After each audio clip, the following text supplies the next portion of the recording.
This conference will now be We're recorded. ready. All right. All right, guys. Thanks for joining us tonight. It's always fun to get together and do these and talk about the upcoming season and talk some trash, whatnot. So to get started with, I'm gonna go over my basic list of short list of draft winners and draft losers. Start making this a feature, I think. And Hayes, you just jumping off any comments, or you got your own? You have your own drafts winner and losers, or as well. Okay. I'm looking at some of the different teams, and there's some people who did good. Surprisingly, it's the Bears. They picked up a couple of late round picks that can probably make their squad, and hopefully they could put it together.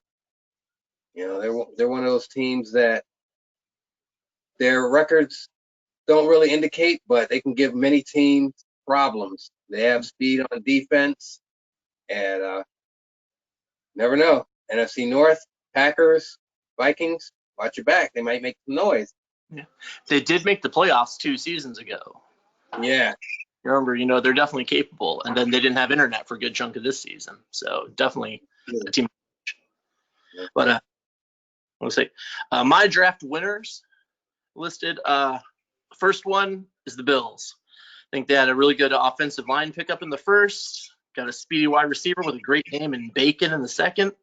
And picked up hidden development wide receivers in both the 3rd and 7th round. So, I mean, that's some fantastic value there overall, no matter how you look at it. Yeah. Yeah, the Bills they're stacked. They're stacked. Basically, they have enough talent to just basically just reload. So if anybody gets hurt, then they can just go ahead. They did have a good pickup. They made a trade with the Saints for a nice corner in Josh Jackson, which was solidifying. They also picked up Barrett, the free agency. So they're just fortifying their defense. I think they can make a nice deep run in the playoffs. They're just getting ready for the Jags and the Browns. Yeah. Gotcha. All right. Well, also as draft winners, I've got the famous Washington football team. They got a wide receiver who's got just elite change of direction in the first with McCollum. In the second, they got quarterback Sherrod, who looks like he's going to be the starter in place of Hurts. And in the third, linebacker Clifton. I mean, he's fast, he hits hard. That's exactly what you want in a linebacker. You're going to use her. So even those 3 picks to get guys like that, you get 3 legit potential starters like that. 3 picks, you can't ask for much more than that. That I agree. Because the Washington team with Sherrod, I think he might be the quarterback steal of the draft. They picked him up in the 2nd round and made saying if you look at it from the beginning, I should say it might look like a unilateral, trade, but they sent Antonio Gibson and they picked up the running back from Wisconsin, which fits their system even better. So that's a team that's ready to make a deep run. They're one of my teams that I think they can make it to the B4L Bowl next year. So Maybe. Packers, watch your back because they coming. Yeah. Okay. I've got 2 more draft winners. And first one, Bengals. And this is purely because I think they got the best player in the entire draft. And that's quarterback Boone. He's basically got the moves, speed, and change of direction just short of a Tyreek Hill type, but wrapped in a 6'3" cornerback. I mean, everybody would love to have this guy, regardless of your depth, even at cornerback or whatnot. He's got that height and not just the speed, but the change of direction and agility. I can't believe he lasted outside of the top 10 and made it all the way down to the bank. Yeah, that's another one. They're silently putting together a squad. Another one that I think about is the Falcons. Now, they gave up Herbert to move up in the draft. Now they have basically a Jamaican Olympic track team when they picked up Bennett from Virginia Tech. So now you pair him with Waddle. It's going to be tough for a lot of corners to cover the two of them. So Yeah, they get out wide. Yeah, so whoever's playing them, it's going to be hard to double one of the two wide receivers. Yep. All right. Now, I was getting ready to say that the only question is who's holding the starter pistol? Because Costello, can he get him the ball? That's the question to be remain. Well, I'll touch on that more myself. I've got notes on that here in a moment, but my last two notes on the draft specifically, I'll say the Browns is one of my draft winners. I mean, everyone knows Mike does plenty of research for the sake of doing research. He loves those numbers. I can understand. I love those as well. We got Patterson in the first, which you could say at linebacker may have been a bit of a stretch, that maybe that guy doesn't have first round talent. But then he got one in the 5th round in linebacker Simon, who's literally just as good, which kind of makes out and balances for that bit of a reach there. And then he got cornerbacks in Spears in the 3rd and Hancock in the 4th, who both have better than average size and better than average speed. So I don't know if he's going to develop them, but he's got 4 guys on defense right there who are all worth investing into if he wants to. So, I mean, that's a quality haul. I agree.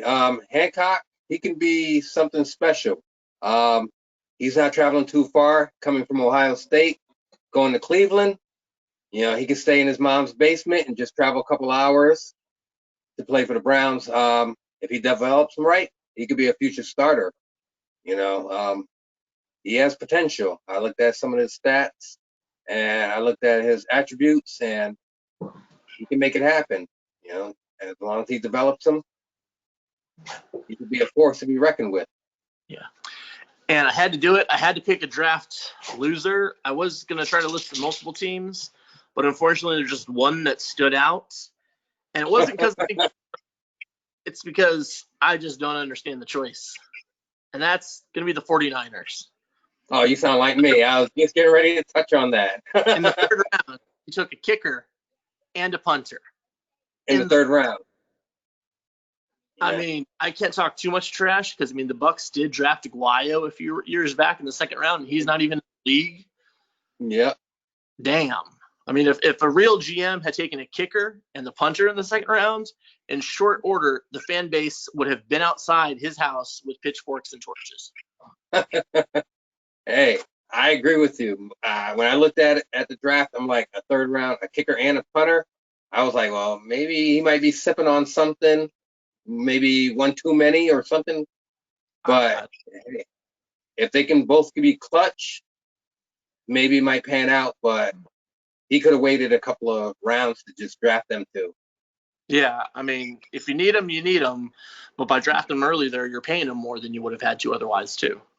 Yeah, I agree. All right. Well, for me there, and feel free to jump into this. I've got a division by division thing going now. Or the AFC East here. Jumping in, start with the Bills. Last season, 13-3, lost in the conference championship game. As far as their team MVP going into the season, I've got to say Devin Singletary at running back. He's got slower than average speed at 88, but he's great at everything else, and we've seen him, just score so many touchdowns for them. As far as a sleeper for this team, I've got to go with the receiver, Deshaun Shelton, 30th pick of the 7th round. I mean, not quite Mr. Irrelevant, but just a couple of picks away. He's got hidden development. He's not incredibly talented, but I mean, this is a pick that if made in the 3rd round would have been a quality pickup. So, I mean, I think this qualifies for me as their best sleeper. And then I've got why they will be successful and why they won't be successful. Why I think they will be: great running game, great defense, and Josh Allen has gone from being why they would lose games to being a problem for opposing defenses. He went for over 40K in yards and 38 touchdowns last season. And plus, what they signed Michael Pierce, that gives them 2 defensive tackles with 90 or better block shedding, which I don't believe anybody else can boast that.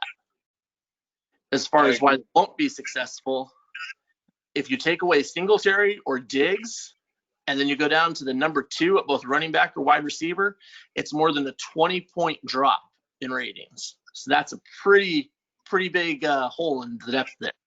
So if they get an injury or a bad game by one of them when it matters in the postseason, that could prove fatal. I agree with you on that one. That's truly. But the sleeper team, I look at the Dolphins. They made some nice acquisition. They picked up, Isaiah Wynn. And they also picked up Marcus Bush, the rookie from Georgia. Yep. And he's been, from what I've seen, with the power and the strength, he actually might be the starter at D tackle. It looks like he can just wreak havoc. Now, the only thing is, if the O-line can hold up to give Tua a chance to get the ball off, they could be a team to be reckoned with. Yeah. My notes on the Dolphins, last season, 11-5, they lost in the wild card. Their MVP, Matt Breida, is fast. He's always hitting home runs for them. He's just a great home run hitter at running back. As far as a sleeper within this team, I really like the free agent signing of Jonathan Allen. He's fast, hits really hard. Honestly, if I noticed he was there in free agency, I would have been all over him, gone after him. You and I both. Yeah. I think he's exactly what you want in that position. He just checks all the boxes that I think you need there. As far as why they will be successful, I think they can now afford to give Breida a real heavy workload, as they've got Sony Michel backing him up, so they can afford if he gets nicked up at all and not have to worry about protecting him too much. So they should literally run the ball as much as humanly possible to not put too much pressure on Tua. Oh, yeah. As far as what could hold them back, though, why they won't be successful, that front seven on defense, maybe the rookie comes up and plays well, but they really lack a difference maker. They got good players, but they don't really have any stars that stand out. Even with having plenty of speed at linebacker, I think that, unfortunately for this defense, puts their ceiling pretty low. And even at their best, they're going to have a hard time to get, an elite offense. Yeah. But they're still a young team. Hopefully they can grow during the season, get some cohesiveness going. But there's one, they could be a sleeper. I'm sure, I feel that they can challenge the Bills in the division. Barring any injury and Tua's development, they might be able to make it. That speed is an equalizer, and they have plenty of it. Yeah, I agree. Yeah. And wrap up the division, Patriots. 10 wins last year, but we're just outside of the postseason. As far as their MVP, Alvin Kamara. He's an all do everything back. Literally the only thing he's missing from his repertoire is he doesn't have elite top end speed. He does everything else, though, at an elite level. I don't really have a sleeper to pick for them because they didn't sign any free agents or make any trades. So I didn't really have anything to dive into there for that reason. I agree. And that offense, it basically circles around Kamara. Their receivers, a lot of them, there were a lot of drop balls. If they could secure the ball, maybe they might have won a game or two, but they still looking at third place in their division. If they can get some play from the quarterback and the receivers can probably put some pine tar in their hands or something like that to hold on to the ball, then maybe they might win an extra game or two. But right now they're still looking at fighting basically the Jets, for third place, so. Well, it's for my reasons why they will or won't be successful. They've got a solid offensive line. They got Kamara, plenty of speed at wide receiver. So they could conceivably be a team that scores 30 or more points a week if they protect the football. Yeah. Why they won't be successful, they're probably going to have to put up at least 30 points a week to have any chance to be successful. Because the defense has some stars. You have Sweat, and then Walker's a quality player at free safety. But overall, there are a bunch of guys on that defensive side of the roster who shouldn't be on that team. I agree. that they're cutting some vets and doing some practice squad stealing to kind of do some rebuilding there. Is the defense just needs some work. It just really does. Yeah, they need to. They're a team that has to get a lead. If they don't get a lead, if they're playing from behind, it's a wrap. You know, you can stick a fork in them because they're done. But they do have talent on the D line. But like you said, they have to develop some players to at least compete in that division. It's still the Bills' division to win, or excuse me, to lose. Yeah. But it looks like it'd be a 2-horse race, really. We'll see. They still did manage to win 10 games with much the same roster, so be curious to see because as I say, nothing in the universe is stagnant. Everything is always getting better or getting worse. So they've got one or the other. They can't tread water. Yep. I agree. Yep. And hopping over to the AFC North here. So I'll jump right into it with the Bengals. They're last season 9-7, no playoffs, just outside of it, much like the Patriots. Their MVP, it's got to be Joe Mixon. Everyone knows he's getting the ball, but how many times have we seen him against a really good opponent just go for $150 or more, score 3 touchdowns? I mean, he hits defenses almost as hard as he hit the girl in the bar while he was in Oklahoma. Yeah. That I have to agree with you, Matt. Mixon is their offensive MVP. But they're a quiet team. Don't be surprised if they grab some extra W's here and there. They just got to be a little more consistent. They're a decent team. They have talent on there. It's just they're focused too much on Mixon. If they can get the ball spread it a little bit, Burrow, if he can just hit the wide receivers and get a couple of breaks, they could be decent. Yeah. But definitely I don't have an individual. Sorry to interrupt you. Oh, no, I was just saying, I definitely agree with you. Mixon is the MVP for the team. Yeah. I didn't have an individual sleeper, but I think their secondary will definitely has the potential to be way better than it was last season, because we already mentioned they've got the rookie in Boone. In free agency, they picked up Fuller and they picked up Sherman, a couple of vets who I really think will raise the overall awareness and play reaction they've got back there. And that should elevate just, how many turnovers they're able to force. As far as also the offensive line is better too, as far as reasons they'll succeed. It'll give more room for Mixon. And of course, I already mentioned the secondary. As far as why they wouldn't be successful, I just think their run defense leaves something to be desired in that front seven. A little bit like the Patriots. Not quite as bad overall, but they don't really have a guy up front who's going to shut the run down so much. Secondary can stop the pass, but I think able to run on them pretty well. In the same breath, the secondary, they're old as dirt. Okay, there's saying some veteran experience, but how long are they going to last if it becomes a track meet? Not long. They might get too winded, and you're going to have to rely on the young guys with lack of experience. But the offense, if they can get things clicking, maybe they might make some noise in the North. But I like them as a team to potentially claim that didn't make the playoffs to make it this year, because I think Mixon having the better offensive line, and then if they're able to develop Boone at cornerback before the season, he could legitimately become that guy who you just don't throw to that side of the field because you can't get behind him and he's huge. Yeah. But I agree with you. But if they get more production from their wide receivers, they have some decent ones in Boyd, Higgins, Donovan Peoples-Jones, John Ross. He has the speed to, blow the top off. Behind you. Yep.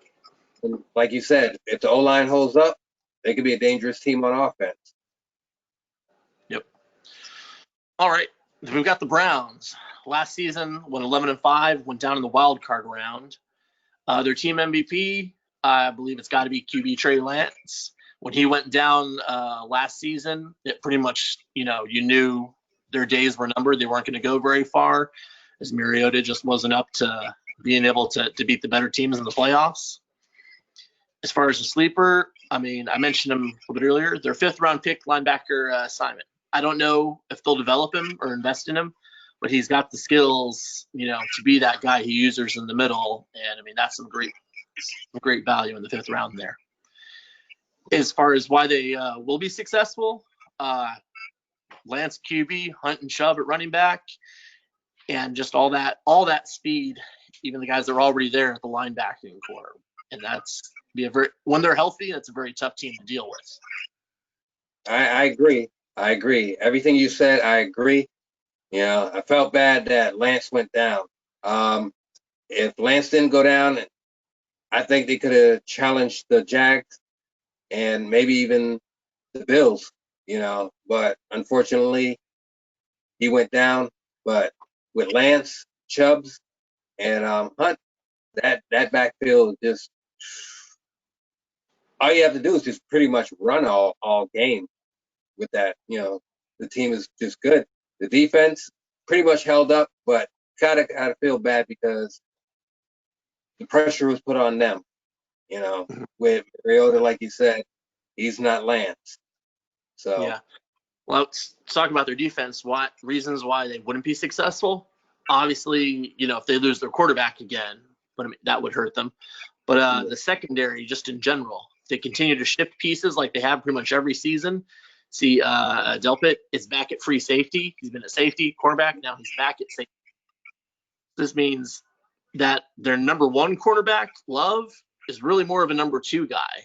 So, I mean, they're a step behind in what they've got at cornerback right now. They've got youth that could potentially grow, but when teams try to spread them out, they're really going to have to depend heavily on the linebackers getting stuff underneath and the safeties over the top because the cornerbacks are going to get a bit outmatched right now.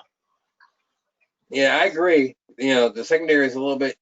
I agree with Love, but Pride that they had gotten and that rookie Hancock, if they can develop and just have a decent year, they can, do pretty good. They can probably hold their own. Yeah, that could turn into a next season, maybe. Yeah, and then you got Delpit, the free safety out of LSU. If he can develop a little bit more, I think they can have a decent secondary. I'm not saying that they'll be, saying an air raid defense or anything secondary, but they can limit, saying big plays. So, yeah. All right. Wrap up the North there with the Steelers. Last season, 7-9 outside of the postseason. Their MVP, Juju. I mean, he's one of those players who just makes catches that he really has no business holding onto the ball. He's just a frustrating guy to try to cover. I don't really have a sleeper for them, just sleepless nights for their team's accounting department as they remain in the negative. I guess we've got it turned off where you don't get fired for operating in the negative anymore, but their salary cap is kind of frightening to look at. Why they would be successful? I mean, the defense has got a lot of talent, really. The starters on the defensive line are all quality. Perhaps the currently most talented Watt brother in the NFL, and TJ, and that leads the linebacking core. And Surtain and Fitzpatrick are studs that anybody would be happy to have. But as for why they wouldn't be successful, I really don't trust the quarterback at this point or the offensive line. They've got decent, running backs and wide receivers, but I don't think there's going to be enough. I don't see them scoring consistently enough with quarterback Morgan, who has issues of his own behind an offensive line that's not that great. I agree, but Morgan, he's still in the developmental stage. He can, if they just give him time to throw. Like you said, the MVP is Juju. Probably need more leadership from Fitzpatrick out there in safety. Maybe he can help them. Bush too, but they're still a young team. They're still developing. Hopefully, they can put it together. Maybe compete with the Bengals for second place. But they got a decent squad there. They got a decent squad. They're young. Hopefully, with Watts and Fitzpatrick there, the defense, maybe they can take some more leadership and maybe just take them to the next level. You know, instead of being second fiddle to the Browns and stuff like that, maybe they might be able to overtake the Bengals. Maybe. All right. I'm going to jump on to the AFC South, and we'll lead off with the Colts there. They went 5-11 outside of the postseason. They made a bunch of moves. They got Gibson, Apke, however you say his name, and Fuller, all from Washington. So I'm talking about their team MVP. I'm going to go ahead and give it to Fuller right there, who they obtained there. There aren't big-time quarterbacks aren't plentiful in the game this year, and anytime you have a chance to get one, it's a big deal. So I think that's a big boost to them right there. As far as sleepers, usually I wouldn't call the first-round pick a sleeper, but their receiver, Kyle Harrison, I think he'll have the chance initially to fly under the radar with Gibson coming in and Adams already being there at wide receiver. But he's got that next-level speed. I think it was at 96. That'll be a difference maker in short order, because that's that level where he can get behind the defense if you don't respect him. As far as why they would be successful, they've got talent at the skill position and the secondary as well, plus legitimate difference makers in both Buckner at defensive line and Leonard at linebacker. But is why they won't be successful. They've got a tough schedule, and I don't trust Winston or Newman at quarterback to make the tough plays needed to, get the wins in big games, because they've played a lot of tough opponents, and I don't believe they've actually won any of those games versus, the better teams in the league to this point. Yeah.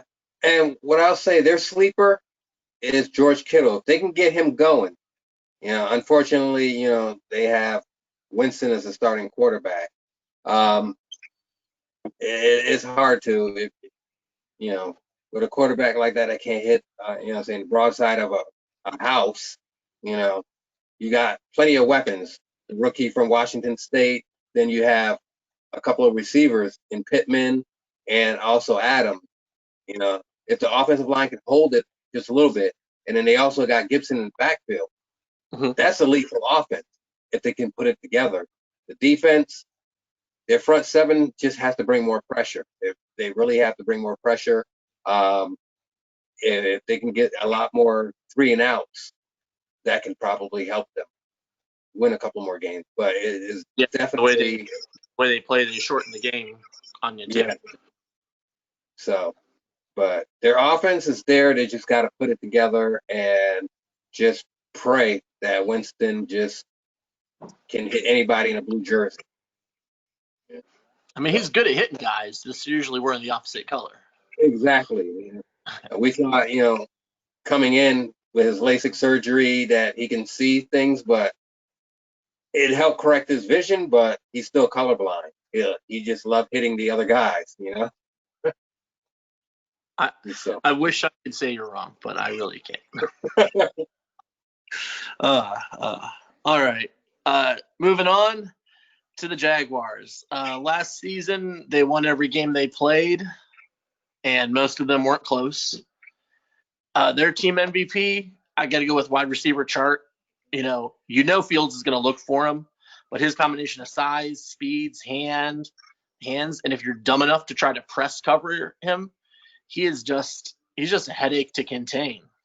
And as far as sleepers, there's no such thing on this roster, because if you're not paying attention to everyone all the time there, you're a fool, because you should worry about each player on the Jags roster at all times if you want to compete.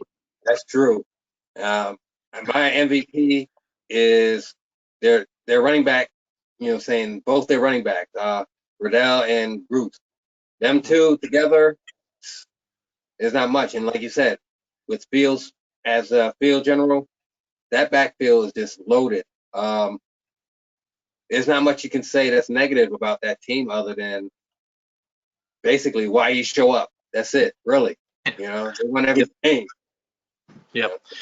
The reasons they'll be successful, it's because of everything, really. The offense isn't real fancy, but they're a threat on each play just because of their execution to break it for a long way. And the defense, I mean, it's just not fun to play against. It goes from being a challenge to just it's not fun. And now they've traded for Jamal Adams, which has to break a rule or something somewhere. I don't understand how that's legal, but that man, what they got C.J. Henderson already out there, Miles Jack, Cameron Jordan, and Josh Allen coming off the edge, and then you have whichever 90 speed linebacker he's going to be using. So I'm not sure where you throw the ball. You just might as well just pound the ball. Me personally, I've already went to the commissioner's office. I drove down there and put a petition because that defense is just stacked. You know, the only thing you can do is basically just hope you don't mess up. This That has to defense- violate some of like the monopoly laws that are out there to prevent businesses holding everything. You know, yeah, we should probably talk to our government representative and see about getting this broken up potentially. But Yeah. I have to list a reason they won't be successful, and so technically, I found a couple things. Complacency, I suppose, could happen. He could be just completely enamored with 2K, and instead of throwing passes, Fields could start hoisting jump shots like he's playing, playing basketball. Or if Fields gets actually hurt.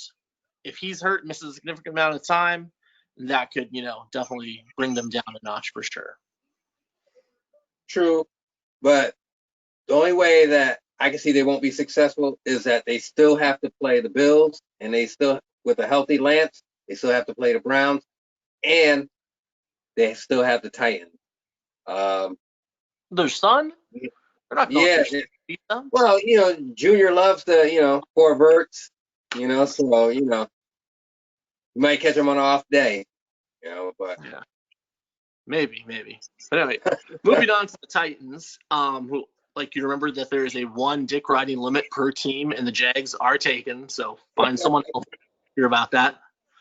Mm-hmm. As far as their team MVP, it's Russell Wilson for sure. He's 34, but he's still as good as any other quarterback out there, and his ability to make every throw, especially while on the move, he's a problem to deal with. You can be in the perfect defense, and he still makes the play sometimes. As far as calling a sleeper, I'm going to say their tight end position in general. It was already good with Smith there, but they traded for Waller from the Raiders.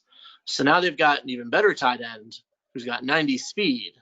So in the past, we haven't seen them throw to that second tight end much, but this is a whole new element that I think you got to take into account and worry about in their offense now, that whenever they're in a run set or more heavy, you'll probably see some more passes out of them because they've got another guy who's going to torture your linebackers if you don't respect him. I agree. Waller's a sleeper, adds an extra, receiver to the vertical passing game. I would say their defense is pretty good. Their receiving core is above average, but you throw in Waller, that might help them get to a B, maybe B plus if you were grading their offense. I definitely agree with you on MVP that it's got to be Russ. Russ is what's going to keep them going. If that offense can get clicking, maybe if they can do, small passes like slants and out routes other than verticals, they might challenge the Jags. The defense is solid. The front 4 or 3, I'm not sure if they run a 3-4 or 4-3, but they did pick up a rookie D tackle that looks like he could be a steal if he can get some playing time. Yeah. I forget his name off the top of my head, but yeah, they picked up. That was a pretty good value pick for sure. Yeah. But as far as, let's say reasons why they would be successful, I mean, they're going to score a bunch of points, and they're going to force a bunch of turnovers, and a lot of that's just because they're consistently aggressive. As far as why they won't be successful, they're going to be too aggressive sometimes, as we've talked. They will force that ball into danger, and they're going to come hard on defense and blitz you occasionally. They're going to get the turnover sometimes. They're going to get other times. Also, the success will be limited because it'll be up to the Jags how many games they win. We've already established that. Yeah, I agree. It's really up to the GM for Titans, how aggressive the team is. Basically, he's going to be the one that's going to fall on the sword. They have the talent to go deep in the playoffs, but if they can control the aggressiveness on both sides of the ball, Yep. and stay a little more conservative, they might be able to be a team to be reckoned with. Yeah. So that would be. It's so much of their personality, though. I think it'd be hard to envision them not being so, going for the throats all the time like they do. But they remind me of Al Davis a little bit. As owner, they want to stretch the field. Baby. Yeah, I can see that. All right, we'll wrap up the AFC, and we're going to jump into the West here. Broncos last season, they won 3 games. They're going to go to the playoffs. They also lost the computer 3 times, which tied for the most of anyone, and they were the only team to have that happen to them while they weren't on auto. So they've got some ground to make up. I do count them, though, as, in my opinion, having the most positive trade for a team for the season. I think their trade with the Cards, where they got on the defensive line Rankins and offensive line Humphreys for Sutton and Hamler.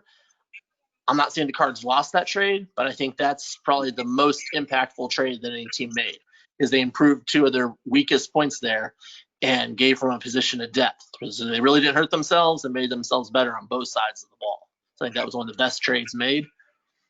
As far as their team MVP, I don't like it, but it's Herbert. I don't know why he's back in the West there. I traded him away to the other conference on purpose. Yet here he is, back, and I'm going to have to see him twice. He's a significant upgrade to whatever they've had under center to this point, and I expect he'll be able to get more out of their wide receivers than any of his predecessors. As far as a sleeper, in the second round, they picked up cornerback Raymond, who, in a time when everyone needs cornerbacks, this was a first-round value picked up in the second round. And he's as fast as anyone else in their secondary. His overall skill at the moment isn't super high, but I think if they're smart, they'll get him in the starting lineup right away and let him grow, and probably quick. I would imagine he'll be their number 1 cornerback in short order, which is pretty incredible value to get drafted in the second round. As far as why they will succeed, like I said, the additions of Rankins and Humphreys, that upgrade, that can't be understated.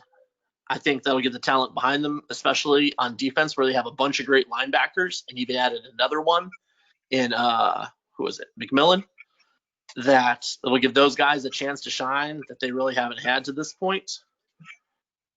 But as far as why they wouldn't succeed, they habitually have had a lot of turnovers and have given up a bunch of points. So even with all the new additions at the end, their cornerback core, even with Raymond progressing, is kind of thin. So I'm just not so sure they're going to be able to stop teams from scoring so well. So they're really going to have to lean heavily on Herbert, which goes back into feeds the whole thing of throwing the ball too much and having a lot of turnovers. So I look at their reason of optimism. They made a nice splash trade in getting Herbert back to the the AFC West. That was his pickup. Their sleeper, unfortunately, was a free agent pickup in Raekwon McMillan, like you said earlier. I don't see them being more than a 5-6 win team. There's a lot of turnovers, and they just have to compete twice a year against the Chargers and also the Chiefs. I don't see them. I don't even see the team just stealing a win. I don't see them. I think at best they might split with the Raiders. They have talent, a little bit of talent on the offense and the secondary, but it's just something. I don't know if it's their playing style or something, but it's just not meshing. Maybe Herbert might just, light a fire in the offense, but other than that, no, they're just a 5-6 win team until maybe they might need some depth in the offense. Out right now. It's probably out right now. All right. I see what you're saying.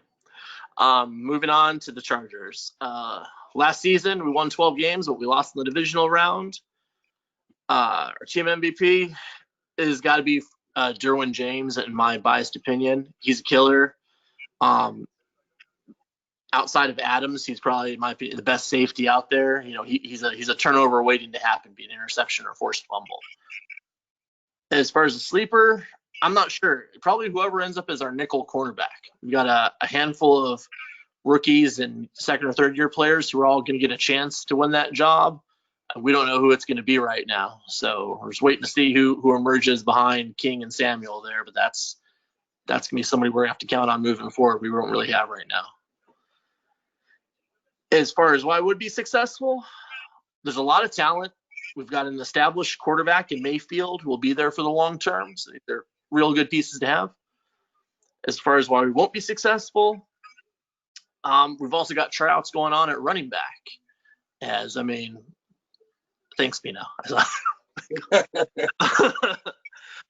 With starting those running backs at wide receiver and giving them reps at cornerback, that could affect our chemistry if nobody actually emerges.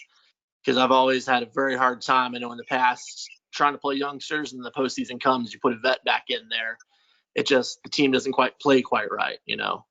So we're taking a bit of a risk there, and ultimately that could be a problem if nobody claims those jobs of these youngsters. And see, my MVP, I agree with you, is James. Derwin James. He's a beast. A sleeper for me would be Avery Williamson, the linebacker.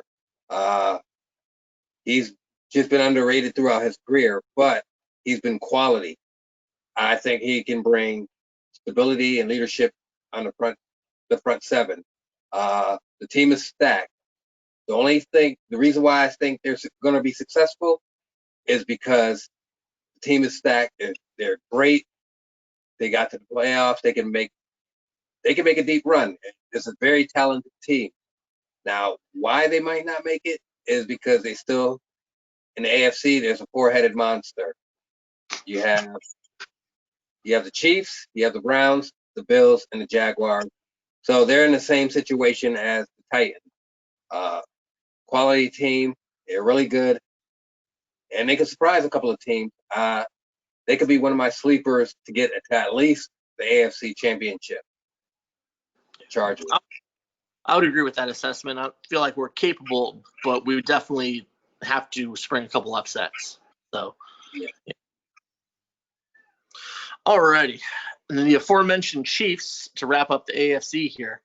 12-4. They won the division for the third straight year. I just can't seem to get past them. They went down the wild card this year. Their team MVP, even though they've got Mahomes, I got to go with Tyreek Hill because he is the fastest, most slippery. That guy that even if you're focused on it, he's probably going to get behind your defense at some point in the game. He's just he like teleports behind them. He's so fast. As far as the sleeper, in the seventh round, they picked up a running back named Chamberlain. He's got 93 speed, and the way I've seen them use some of their faster pieces in the past, I got to think he's going to get some reps in like the Wildcat type of game, where you're having to respect Hill or Hardman, whoever's got the ball, and this guy's going to get a chance to hit some creases with that speed there. So I don't expect he'll see the ball a ton, but he probably is going to have a handful of long touchdowns along the way.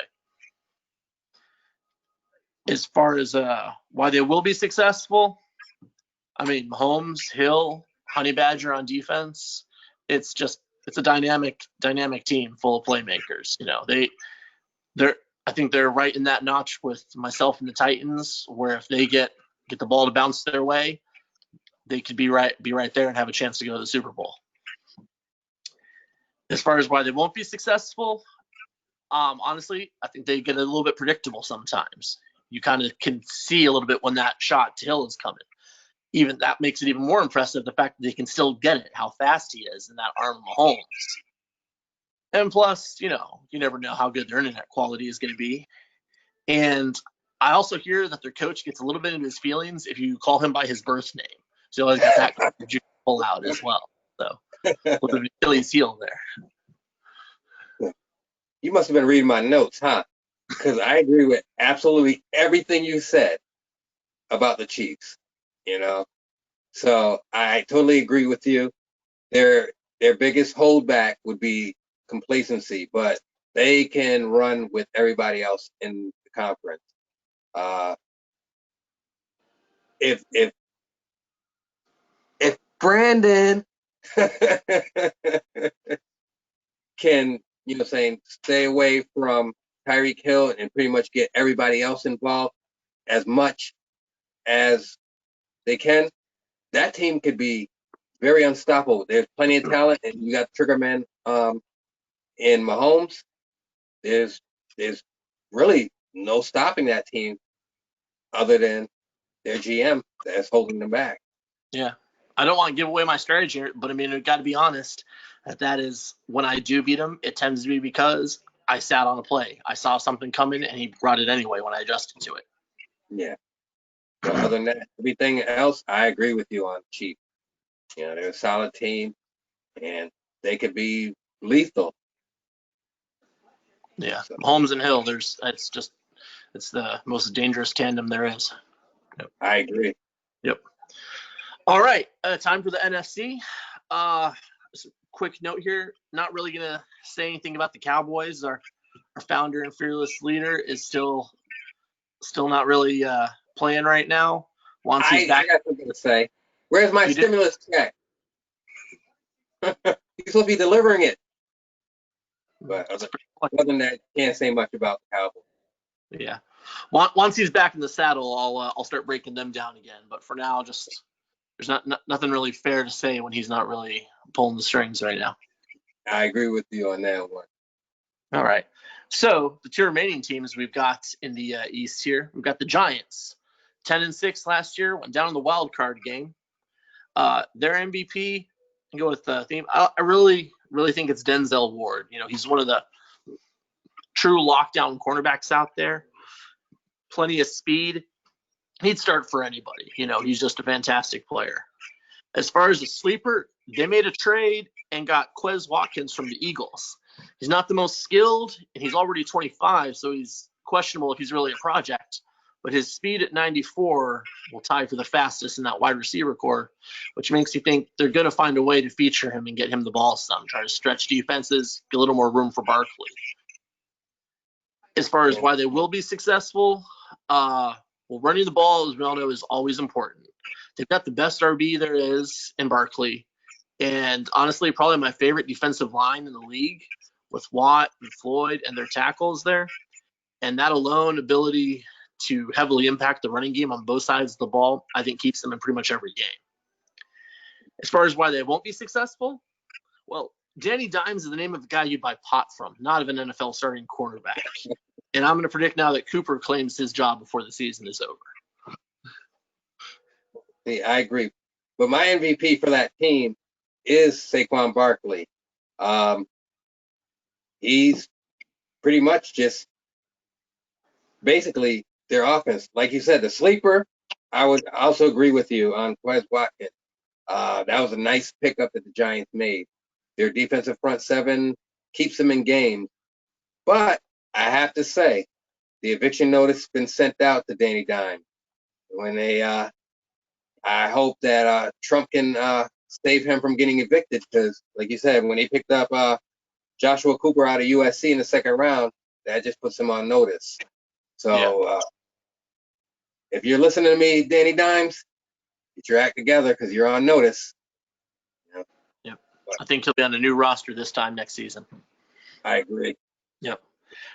And to wrap up the East there, we've got the team with no name still, very active in the offseason, the football team, which I can understand. They went down in the divisional round last year. So as a team that's already won a Super Bowl, obviously that's not a successful season for them. They've got higher goals.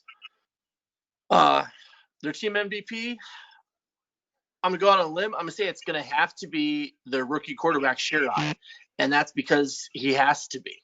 Because they're throwing him into the fire. It seems he's getting the starts ahead of Hurts. Hurts is on the trade block, it appears. And, I mean, he has to be the man. As far as the sleeper, I look at it a lot like I do the Jags. This is a team that's won enough that if anyone on this team catches you by surprise, then you're a fool because they've proven it with defense and with having that ring already that they're never to be taken lightly. As far as why they will be successful, the defense is still great. The duo of Payne and Shelvin, I think, is the second best defensive tackle duo in the league. I don't know if they're going to use Shelvin a lot or be doing a 3-down lineman front, but I mean, his block shedding alone plus his size and mobility makes him a potentially elite player. Plus, they got Young, who's, I mean, just a one-man wrecking crew with speed that should not be possible from a man that size. Why they won't be successful, there are a bunch of new faces on this team. From the rookie quarterback, they've got a new running back in Taylor, still talented, but still a new piece to fit in. On defense, guys like Fuller, Opke, and Collins all left. So they're still a contender, but I think there's a decent chance they take a step back this season, just getting all these parts to fit together, especially with that rookie quarterback. So going this year, I'm not calling them the favorite to make the Super Bowl out of their conference. So you thinking the Giants might make it as the favorite? No, I still think they can win their division, but I'm not saying they're the favorite to get to the Super Bowl. Okay. Yeah. For the Washington team, my sleeper is actually the person they traded for, Jonathan Taylor. Like I said, it may look like saying in the beginning as a unilateral trade when they Gibson to Indianapolis, but Taylor fits their system. They can pound the ball. They got the O-line to do it. Okay, so that just makes their offense a little more lethal. But the sleepers, like you said, I agree, would be Sherrod, the second-round quarterback from Auburn. And there's another one. I have two sleepers from that team, and that's Eric Foote, the sixth-round draft pick linebacker out of Louisiana Monroe. Okay. Something about him. He has the speed. If they can just develop him, he may not be a starter early in the season, but towards the end near the playoffs, he's going to play a lot of minutes. I still think that team is stacked, and basically they're the cream of the crop of that division. It's theirs to lose. I think they're talented enough to make some noise and get back to the Super Bowl. It all depends on their rookie quarterback if he can just develop during the course of the season. But I think the team MVP for that team is Jonathan Taylor that they traded for. Yeah, I would agree that Taylor will definitely he's definitely going to do well there. That's for sure. I definitely agree there. Yeah. All right, moving on to the NFC North here. The Bears we talked about a little bit previously. They only went 4-12 last season, but to be fair, that record's really not indicative of who they are because they didn't have internet for the large majority of the season. Most of those games were on auto. As far as their MVP, I mean, Khalil Mack's still a monster on the defensive end, the guy you got to worry about each snap. He's got all the speed, all the strength, all the block shedding and everything. If you try to sit in the pocket versus them, he's going to be on your quarterback in a moment. As far as a sleeper, I'm just going to call the entire team a sleeper. I mean, that's, they went 4-12 last year. I think people might get caught up on that a little bit, but forget that they went to the postseason the year before. And nobody did more with less, I think is what I said about their quarterback, Jackson, last year. Strong arm guy, doesn't seem great ratings-wise, but he gets the job done with them. And as far as why they will be successful, they picked up a rookie running back in Riddick, who should have the opportunity to be a star, and him plus the Shifty Cohen and, the absolute ropes that Jackson throws, that offense won't be a lot of fun to play with if they get in rhythm because they'll have running backs they can pound you with and be able to take those deep shots. As far as why they won't be successful, that offensive line is a bit troubling. Their top three starters are decent, but there's a 10-plus point drop-off to two guys who will start on that offensive line. So, I mean, there's going to be some holes there. And the back end of the defense is, frankly, a little bit on the slow side, which is going to be a problem in this division. You have to see the Packers twice in a season. I agree with you. That team is going to be a handful. On defense, I can say their whole defense, or I should say their front seven, are the MVPs. They can give you fits, especially if you're in third and long situation. They can get at you and everything. They're really good. Like you said, the only thing that's holding that defense back is their secondary. The sleeper, to me, is a fifth-round pick. His out of Yale. His name is Jerron Pierman. Keep an eye on that guy. If they can get him developed, he can be a nice quality slot receiver. He has the speed. He has a height to make some noise. Now the question is the trigger man, Tyree Jackson.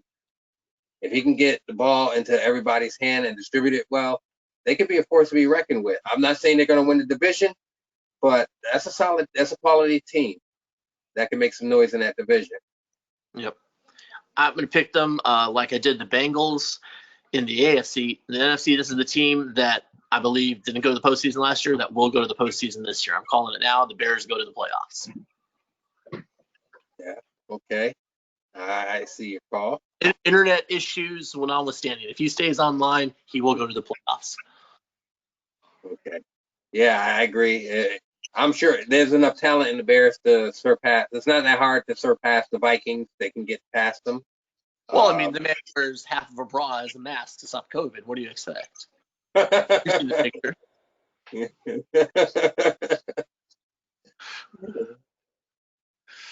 All right, moving on to the Packers. 13-3, they fell in the Super Bowl this last year. Team MVP, the ageless wonder that is Aaron Rodgers. I don't think he's ever going to retire, and the Packers really better hope he doesn't because they traded away Love. They finally did. That's a move that I thought maybe we'd see a couple seasons ago, but they finally made that move and are going all in on Rodgers to get him back to the big game. Sleeper, part of that trade with sending Love away, they got Davenport at defensive end. I think he's going to step up and be a big impact player for them because they got Clark Holden down the middle, and Davenport's a quality pass rusher. And I think you'll see a big season from him now that he's seen this change of scenery. As far as why they will be successful, Rodgers, of course. Jones at running back is always making plays. And I think their second-year cornerback, Simpson, is going to grow into a big part of why that secondary is as good as it is. It's already pretty good, but I think he's going to probably surpass King at some point in the season and become the number one cornerback. As far as why they won't be successful, if Rodgers' age catches up with him, or God forbid he gets hurt, they'd be in trouble there because there's a lot of pressure now with no real safety net behind the king of the discount double check. Now, Packers, now that's a team. It's a talented team. When they acquired Davenport, that boosts their defense almost to an elite level. I won't say I'll give it an A-. Their MVP is definitely, A-Rod. I wish that bastard just retire, He's killing us over here. But before next weekend, ideally in real life would be good. That's what I'm hoping for. Yeah. They have talent on offense. GM knows how to roll out and, buy Aaron Rodgers some time to get everybody open. True. But like you said, them getting rid of Love, if Aaron Rodgers get hurt with one good shot, they're in big trouble. They're really in big trouble. Which is always a risk how he rolls out. Yeah. So, but on defense, I look at their sleepers. They picked up Davenport, and they also drafted Ford. What's his name? I got it right here. I'm sorry. Michael Ford out of Penn State. If they can just contribute right off the bat, they can bring some pressure. The front seven is solid. Alexander, he's doing good in the secondary. I don't see them lose. I think they actually might get back to the NFC Championship hands down. Mm-hmm. With a healthy Rodgers, it's hard to see them not being a favorite to potentially go to the Super Bowl again. Yeah. The only thing that's going to hold that team back is suspension. The commissioners are always looking at it. Rollouts, a couple of plays here and there. That's repetitive. Which brings up a good note. We've all seen the whole feature has been added on there now where they can lock a play. You can't use it repeated times. I didn't like the idea initially. Yeah. I think it actually has the potential to make some of us better players. because you're going agree. to be conscientious of being more varied and being less predictable. So I think in the long run, it can really be a good thing for if you let it teach you. Yeah, I agree. It allows, saying teams like the Packers, the Giants, the Cards to open up their playbooks a little bit more. Yeah, that's what you're talking about. Yeah. So you don't expect to see certain quarterbacks rolling out or running or, basically the same thing. Yeah. Yeah. Moving on to the Vikings here. Last season they went 9-7, went down in the wild card round. Had a lot of moves in the offseason here, including a trade with the Cowboys, raping our beloved Commissioner's team. Shameful. Their team MVP, I'm going with Dalvin Cook. He's one of the very best running backs out there, and very important player too, because they still got the young quarterback Bass developing under center. As far as the sleeper, I think it's going to be their second round pick. They've got the rookie running back Collins. He's got elite carry and change of direction, not just for a rookie, but for a running back in general. Both of them, he's got at 90, which would be fantastic on a vet you already had. So he's ready for prime time, and if they can feed Collins along with Cook, that'll take a lot of pressure off Bass and have a great 1-2 punch there. As far as why they'll be successful, it's year 2 for Bass, so we need to see a little more out of him. He's got decent talent around him. The offensive line is solid, and they should be able to make it back to the postseason given these things. As far as why they won't be successful, they did turn it all over a lot, and the Bears are going to be better. So I wonder if those two equations there, as the Bears come up, those two games, Bears-Vikings, are going to be close to watch. Those might decide who gets one of the wild card spots. And I agree with you. The MVP for that team, I have to say, is Justin Jefferson. He's been pretty much lights out since he came in the league. He's been putting up the numbers. And with Thielen on the other side, it took a lot of pressure off of him. So he's been doing good. But the sleeper, as crazy as it may sound, is they pulled the trigger and made a trade with the Saints. And they got Otis Pete, the left tackle. That helps solidify their O-line a little bit. That'll give, Dalvin Cook, and the rookie Collins, more running room and protect Bass a little bit. The reason why I think they'll be good is, like I said, they fortified their O-line a little bit better. It'll give Bass a little more time and give Cook and Collins a little more, running spaces, some holes up the middle if they're running ISOs, traps, powers, and stuff like that. Now, why they won't be successful goes back again to Bass, his leadership. If he can cut down the turnovers and just keep everything, keep the team together. Like you said, they'll be challenging the Bears, but I do expect them to be fighting for at least a wild card spot. I don't think they're going to win the division, but honestly, they're a solid team. He's solid. He's quietly putting together a decent team up there in Minneapolis. Yep. Yeah. I agree. Oh, also too, in Minneapolis, they got to work on that internet connection. I hear that. Yeah. They got to upgrade from the rabbit ears to some real modem. That'll get you every time. Very retro, but they just don't work very well. Yeah. All right. Jumping on to the NFC South, my Buccaneers. Last season, 8-8, no playoffs, but not far from it. Their team MVP, their new quarterback Ferguson. I think he's a good upgrade. He's got a strong arm, good accuracies for a young quarterback. He's got the raw talent to be a star. And I mean, as much as a digital player can be, he should be hungry, because I thought he was going to be the man last year in Seattle, and now he's got a chance instead in Tampa. I think this should be a really good piece for them to build around. As far as a sleeper, I'm going to go with whoever ends up being the running back. They traded away Jones, Fournette, they're gone, and they've got a bunch of guys there who are all very similar. I'm not sure who the guy excuse me, to take over that job is. So I think that's a great big unknown for me. They might know, I do not. Why they will be successful? An upgrade at quarterback there.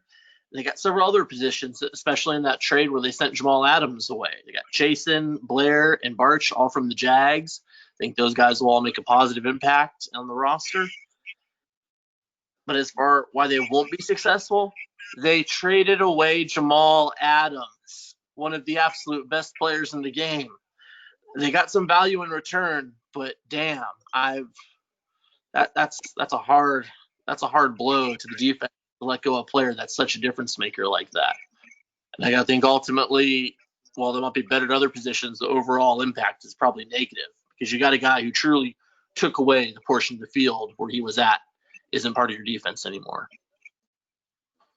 And see, as crazy as it may sound, there's some talent on that team, and I hate to be hard, but it's sad that their MVP is a quarterback they traded for, a second-year unproven guy. He has a lot of talent in Ferguson. Now the question is what they do with it. A sleeper is, like you said, they traded with Jags for Payson. He can be the difference maker. He has enough talent, enough speed, enough strength to bring pressure. Like you said, biggest mistake was getting rid of Jamal Adams, one of the best players in the league. Can he be successful? Yes. What's going to hold him back? Getting rid of Jamal Adams. That team basically just took a step back. It took a step back. At best, they might just, and if they get a lot of breaks going their way, maybe 8-8. Maybe 8-8. I don't know if they're going to make the wild card. But yeah, I'm actually excited to see how Ferguson does. I thought he was going to start in Seattle, but he didn't even. I don't know why they didn't bother just telling him before the game not to suit up. You know? I think it's because he went to Oklahoma, so they intentionally drafted him just to torture him and make him sit on the bench for a year. Oh yeah, so the GM was just the long game there. That entire season was just a prolonged middle finger to him, basically. But yeah, I think the Bucs will be an 8-8 team at best. That defense just took a blow when they got rid of Jamal Adams. Like I said, Kaysen, he's got talent. That the Jags blackmailed him and made him trade him there. Somehow manipulated the situation. There's a possibility. I've heard that there was some photos, some compromising photos leaked out there. Maybe it got to them. Word has it. I don't know how true it is. I have to talk to Brooke Baldwin about it. She's an investigative reporter, so might have to get back to you on that one. Okay, I'm curious because it just doesn't seem quite right. Exactly. Yeah. All right. Moving on to the Falcons. 12-4 last season. Went down in the conference championship game. Their team MVP, I'm going to go with the guy I like to call Tyreek Hill Light, Jalen Waddle. He's just a notch below Hill in every way, but he's almost as fast and as shifty. And the guy who can just slip past you even if you know it's coming. Plus, he's well-rounded in the other receiving abilities. He's not just a pure speed guy. As far as the sleeper, I had one down initially. I changed it because it appears that as much as I thought it was going to be, what's his name? I thought it was going to be Costello playing quarterback, but it appears the other guy with the Eastern European name, Sletsvenowitzki, whatever I can't pronounce it. Given my ancestry, I think I'd be able to stomach those names. Yeah. He's a guy with a strong arm, and he got the majority of the reps in week 1. So I guess he's going to be the man. So that kind of caught me by surprise. I guess he's going to be the dude. Why they will be successful? Still got Julio Jones, Waddle, Grady Jarrett's a monster at defensive tackle. Plus, Terrell at cornerback has continued to develop and improve and is just a step away from being one of the very best cornerbacks in the league. And if he's not a shutdown cornerback, he's about to become one because he's got that speed, size, and all the traits you need. So given those players, as much as I hate going to the conference championship game last year was not a fluke, and they're definitely a threat to do that again, especially with Washington, taking a potential step back. As far as why they won't be successful, throwing this rookie quarterback out there or Costello instead of Herbert, some of those throws are not going to go where you want them to. In fact, with that strong arm, some of them are going to get overshot, which ain't going to be such a bad problem if you're throwing it deep to Waddle, but if you're throwing it 10-yard in, that ball's going straight to a safety. So that's my thing that I think that will hold them back there, just the inaccuracy of a young quarterback. And I look at Atlanta, they're an interesting team. Like I said earlier in the program, they have the Jamaican, Olympic track team there now. They added, I have to correct, I said the last name was Bennett, but it was Morgan Street, the wide receiver at Virginia Tech. They have speed on the outside. And like you said, they have Julio Jones. The offense is there. The biggest question mark on offense is the quarterback, and the O-line is a little suspect, especially on the outside, the two tackles. Defense, there's speed everywhere on defense. Their biggest sleeper to me is they picked up in free agency linebacker Ryan Bowman out of Colorado. Speedy. Now, Yep. Very speedy. Now, how they use him is a mystery. Is he going to be a rusher, or are they going to, have him in coverage? The coverage isn't really that high, but with the speed, he can make up for some, I guess you could say, faults. What's going to keep them back is, like you said, the quarterback situation. Which one is actually going to finish the season off? You have Costello, who's there last year as a rookie, and you have the German guy, I guess you can call him. Will he be there? I don't know. But he's got 94 throw power, which I've found definitely that when you get past 92 in a rating, it's like you enter this whole another level. So it's almost like by being that strong enough, he ends up being a little bit more accurate. So he might not be as bad as it appears, but it's still worried.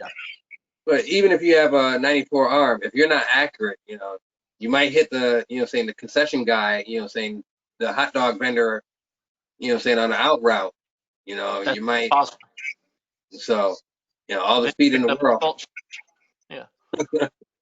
So you can have all the speed in the world, but the quarterback position and the two tackles will determine. I think they'll still be back. They'll go deep into the playoffs again.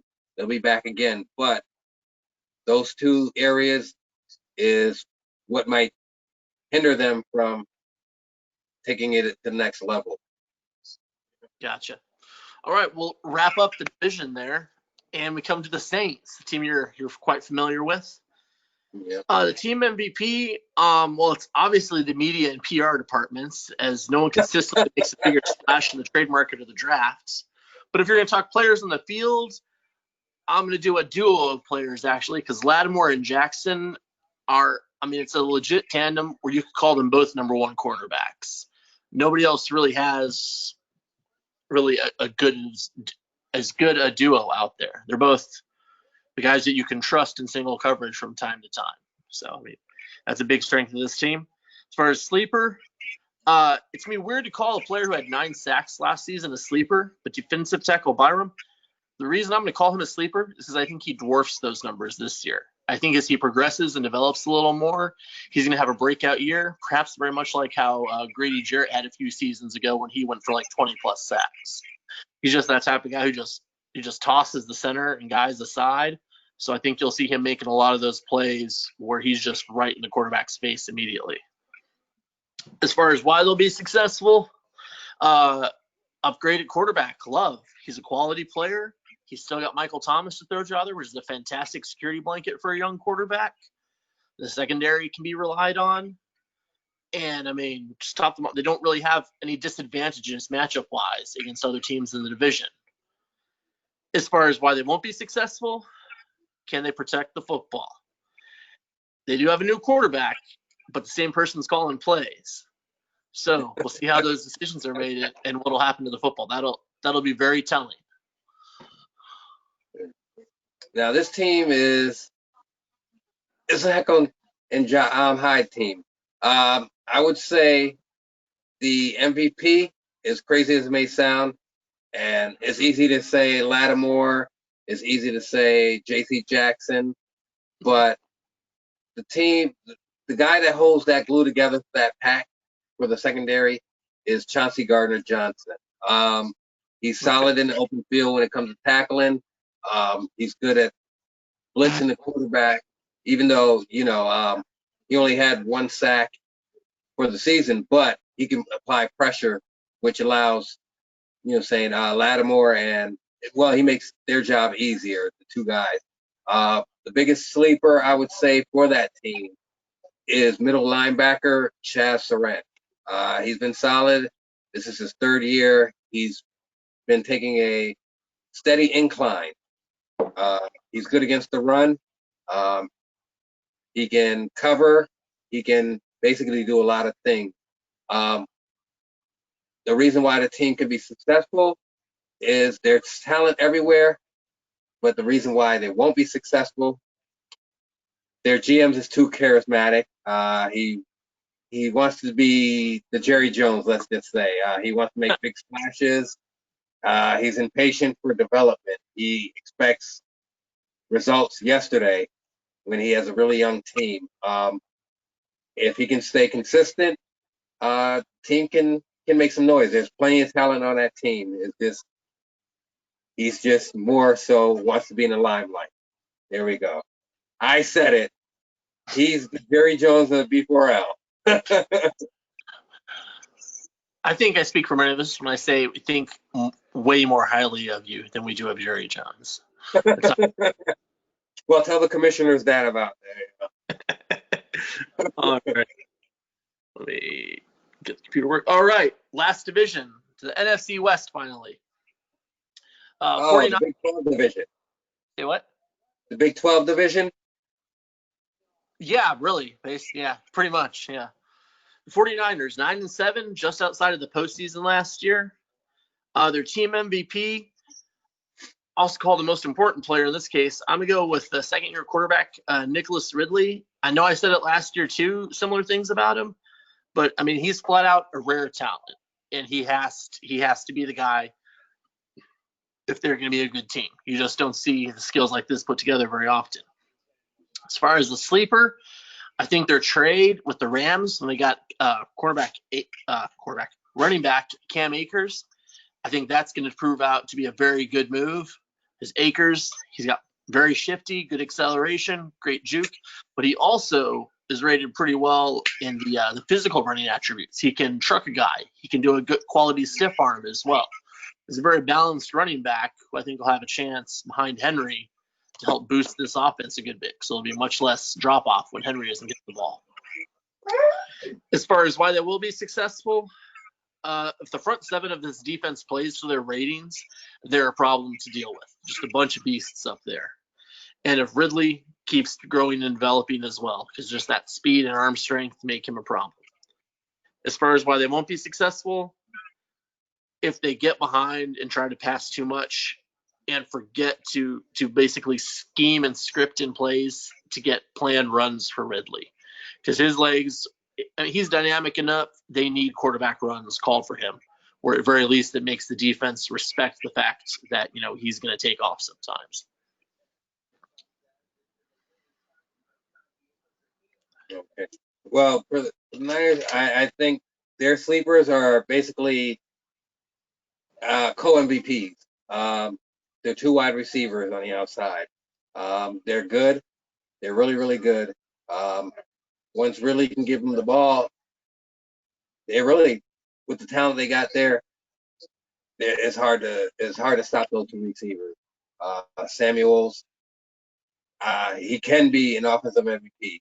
The only thing that's holding him back is basically he plays in the NFC West.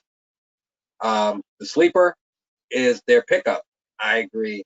Is Cam Akers. That was a nice pickup. That basically keep the offense on, the defense honest, which will allow the two receivers to get more balls and stuff like that. Yeah, Why do that's another player there I would have gone after if I'd seen he was available for sure. Yeah, when I seen him in free agency, I was like, I was thinking about getting it, but the Saints there already have running back. Why they be successful? They're playing in NFC West. That's the Big 12 of the B4L. So anyone can just put up numbers. So all they need is a couple of breaks here and there, and they could be a division winner. What will hold them back, actually, is going to haunt them is this year's draft. And we'll go back to round number 3 in the draft. A kicker and a punter. They could have easily got some more talent to boost up the team, and they could have waited a little bit later to pick them up. But other than that, they have the talent, but that's what's going to hold them back. They're going to look at week 14 and 15, maybe even later than that, and they're going to realize, why the hell did we get a kicker in the 3rd round? When they could have had maybe a corner there or a D tackle, and that one sack or that one interception could have been the difference from them being in the playoffs, or sitting on the bench watching, or excuse me, on the couch watching everybody else play in the playoffs. We call it the playoff couch. As a lifelong Buccaneers fan, I am very familiar with this location. But many off seasons on it. Oh yeah. Good. All right. Moving on to the Big 12. I'm sorry, the West, whichever. The Cardinals went 12 and I'm also 6 beers deep, so if I slur, my apologies. All right. Cardinals went 12-4 and lost in the divisional round last year. Team MVP, this was an easy choice. It's the number 40.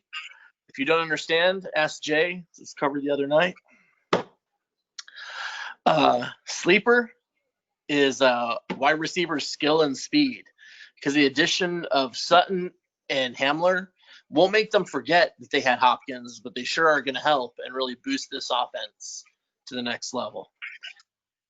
So why they will be successful, this, like I just said with the sleepers, more weapons for Kyler Murray. It'll open up the ability for the running game. We all know they like to feed Chubb Howard there. And Isaiah motherfucking Simmons, who I maintain is not actually human, that he is a demigod in digital format. Why they won't be successful? The defensive line is a little bit less than average, and Simmons can only make up for 3 or 4 other guys on the defense. So in that front 7, he could probably use help from an additional player or 2. Okay, I agree with you. Now this squad is an interesting squad, because sometimes I want to look at them and call them the up down, left right VA team. Especially when you have basically a superhero in Simmons on defense. He's just a beast. He's just a flat out beast. He's the MVP. He's truly the leader of the defense. Okay. The sleeper, I would say, and it's hard to call him a sleeper because he's been good. And that's Chubbard, the running back. I think he has enough talent, and the O-line is talented enough to give him the rushing title this coming season. It could happen. Yeah.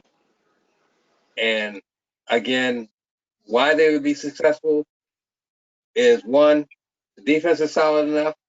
Actually, it might be the best defense in the Big 12. Oh, excuse me, my bad. I mean the NFC West. Same thing. So, I think they'll be the favorites to win the West. I think they can get, a little bit further in the playoffs. They have the talent with Murray as a trigger man, and a little bit upgrade on the receiving core, and Chubbard. The offense can be lethal. They probably can hang with a lot of teams in the NFC. What's going to hold them back is being in the Big 12.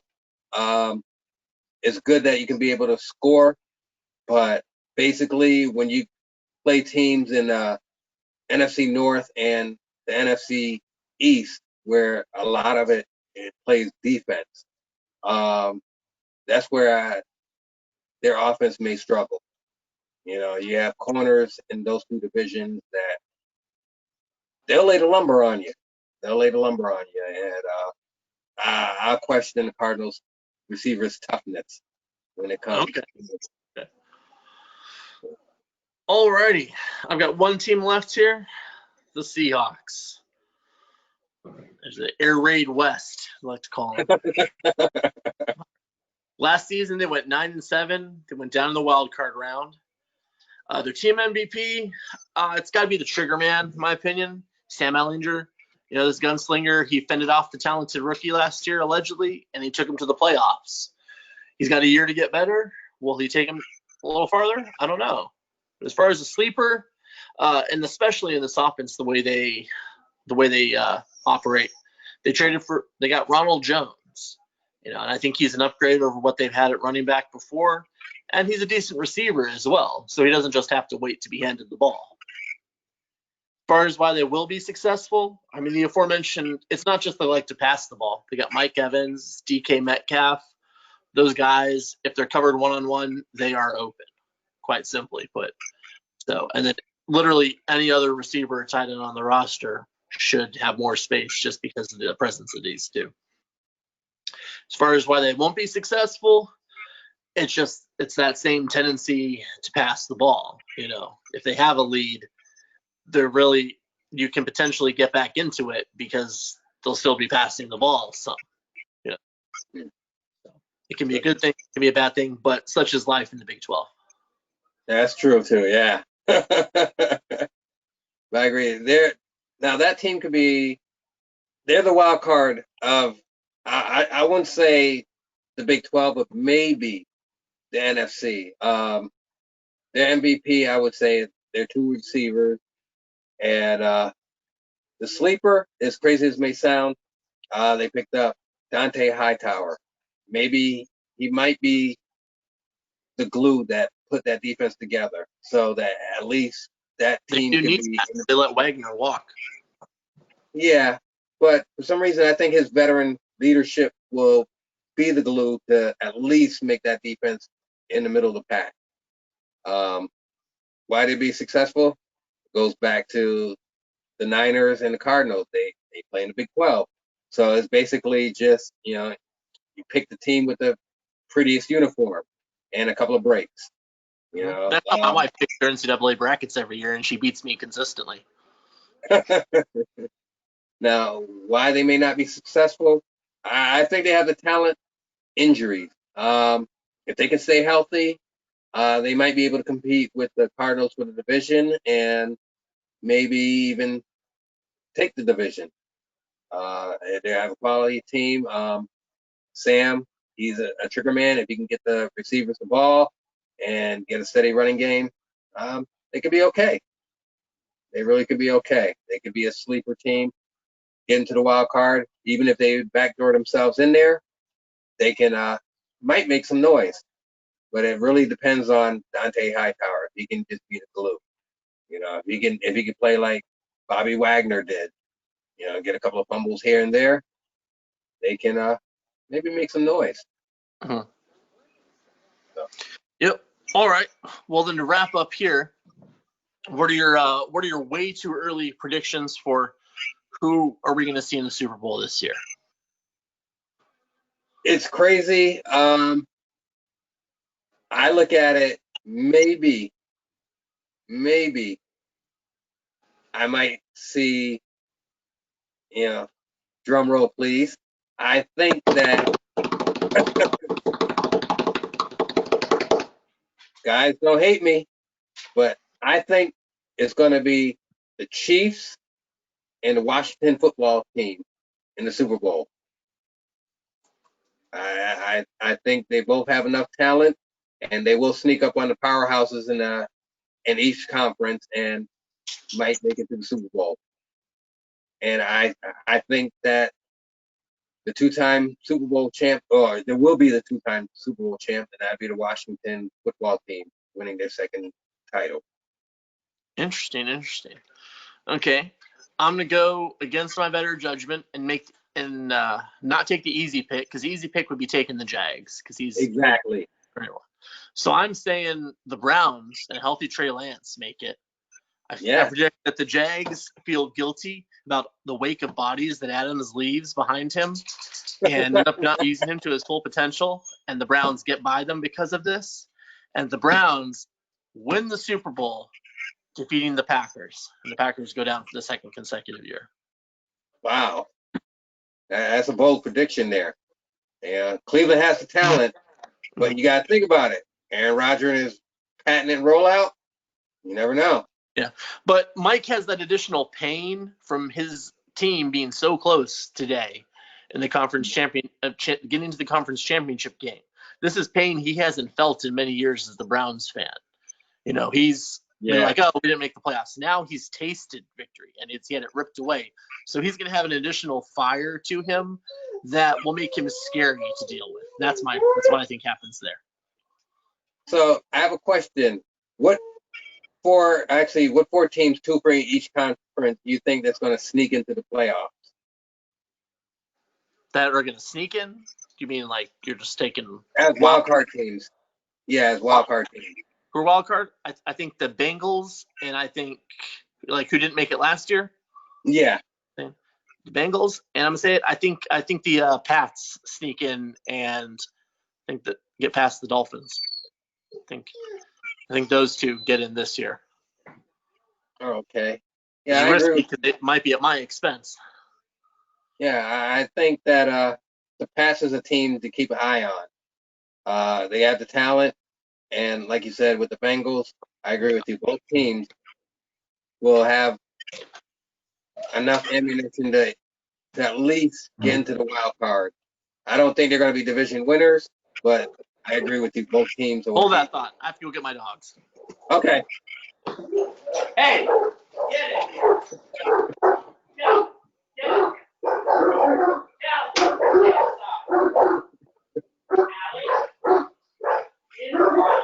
I think our house is getting rolled on by the dog. Oh, yeah.